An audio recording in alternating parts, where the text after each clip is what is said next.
Healthy concrete. Safe infrastructure, save life. সুপ্রিয় দর্শক শ্রোতা, আসসালামু আলাইকুম। সৃষ্টিকর্তার নামে শুরু করছি আজকের এই ছোট্ট আকারে একটু আলোচনা। আপনাকে সবাইকে আমন্ত্রণ জানাচ্ছি বা স্বাগত জানাই হেলদি কনক্রিট মিডিয়ার পক্ষ থেকে। হেলদি কনক্রিট মিডিয়া মূলত হেলদি কনক্রিট কর্তৃক যতগুলো প্রজেক্ট, ম্যাটেরিয়াল সাপ্লাই থেকে শুরু করে সকল প্রকারের খোঁজখবর আপনাদের সামনে পর্যায়ক্রমিকভাবে তুলে ধরবে। যেমন হেলদি কনক্রিট মিডিয়ার কাজ হলো হেলদি কনক্রিট আয়োজিত হেলদি কনসালটেন্সি, হেলদি ম্যাটেরিয়াল এবং হেলদি কনস্ট্রাকশন এর যাবতীয় বিষয়গুলো পর্যায়ক্রমে আপনাদের সামনে তুলে ধরবে। তো আজকে আমি হেলদি কনক্রিট, আমার এই কোম্পানির নাম দেওয়ার পিছনে আমার একটা মিথোলজিক্যাল কিছু বিষয় রয়েছে। তো সেই ম্যাথোলজিটা আসলে কী সেটা জানার জন্য আমাদের যেতে হবে আমাদের স্বাস্থ্যের ব্যাপারে, মানব শরীরের স্বাস্থ্যের ব্যাপারে আমাদের জানা জরুরি। আমি যদি কখনো কাউকে কোশ্চেন করি বা প্রশ্ন করি যে আপনি কি স্বাস্থ্যবান, তখন কী উত্তর দেবেন? আসলে এই উত্তরটা যদি আমরা ওয়ার্ল্ড হেলথ অর্গানাইজেশনের মধ্যে আমরা নিই, তবে ফিজিক্যাল ফিটনেস, মেন্টাল ফিটনেস এবং সোশ্যাল ফিটনেস, এই তিন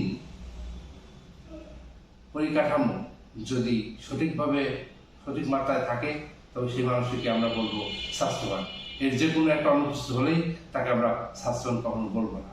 তো as per methodological term converted to infrastructure, অর্থাৎ অবকাঠামো যদি আমরা এই মেথোলজিটা নিয়ে আসি, তবে প্রথমে আমাদের হেলদি কনসালটেন্সি হতে হবে, অর্থাৎ সঠিক প্ল্যানিং এবং সঠিক ডিজাইন করতে হবে।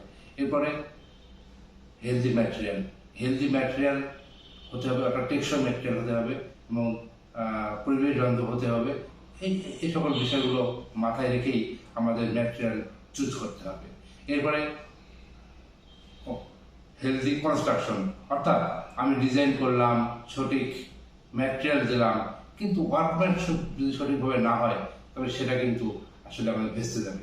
সুতরাং এই ত্রিমাত্রিক অবকাঠামো হেলদি করতে হলে সঠিকভাবে থাকতে হবে। তো যাই হোক, আমি বললাম আমার হেলদি কনক্রিটের ব্যাপার। তবে হেলদি কনক্রিটের আন্ডারে হেলদি ম্যাটেরিয়াল আন্ডারে হেলদি ব্লক সারা দেশে সরবরাহ করা হয়। সুতরাং আপনারা নিজের স্ক্রিনে যোগাযোগ করুন। তবে এই ম্যাটেরিয়ালের কিছু গুণ আপনাদের সামনে তুলে ধরতে চাই।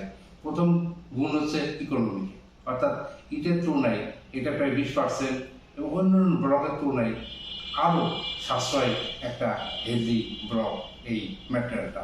অর্থাৎ আমি হেলদি ম্যাটেরিয়ালের আন্ডারে হেলদি ব্লকের কথা বলতেছি। সুতরাং ইউজুয়ালি যেটা হয়, আর মানুষ আসলে কস্ট কন্ট্রোলের যে ব্যাপারটা, সেটা মানুষের মধ্যে থাকে না। ওয়েস্টেজ কন্ট্রোল এবং সঠিক মানের ম্যাটেরিয়াল চুজের ব্যাপার থাকে, সেগুলো সঠিক মাত্রা করাটা অনেক পক্ষে একজন সাধারণ মানুষের পক্ষে খুব কঠিন হয়ে দাঁড়ায়। সুতরাং সেক্ষেত্রে একজন ভালো মানের ইঞ্জিনিয়ারের সাহায্য নিলে অবশ্যই সেটা সমাধান পাবে। আর আমরা সত্যিকার পক্ষে এই কস্ট কন্ট্রোল নিয়েই আমাদের সত্যিকার যে আমাদের মিথোলজিক্যাল যে ব্যাপারটা, সেটা সত্যিকার পক্ষে আমাদের এই কস্ট কন্ট্রোল, অর্থাৎ কস্ট কীভাবে কমানো যায়। 100 টাকায় যেখানে কাজ হয়, সেখানে 30%, 25% কস্ট যদি আমরা কমাতে পারি আমাদের টুলস দিয়ে, তাহলে কিন্তু সেখানে আমরা মনে করি যে মানব কল্যাণে আমাদের একটা সেবা দিচ্ছি, এটা আমার মনে হয়। তো যাই হোক, আপনারা যোগাযোগ করবেন আমাদের এই স্ক্রিনে। আপনারা সঠিকভাবে সঠিক নির্দেশনায় বাড়ি করুন, ভবন করুন এবং হেলদি কনক্রিটের সাহায্য পেতে চাইলে আমরা সারা বাংলাদেশে আমরা বসে যাব, আমরা রেডি আছি। সুতরাং ভালো থাকুন, সুস্থ থাকুন। সবাইকে শুভকামনা জানিয়ে আজকের মতো আলোচনা শেষ করলাম। আল্লাহ হাফেজ।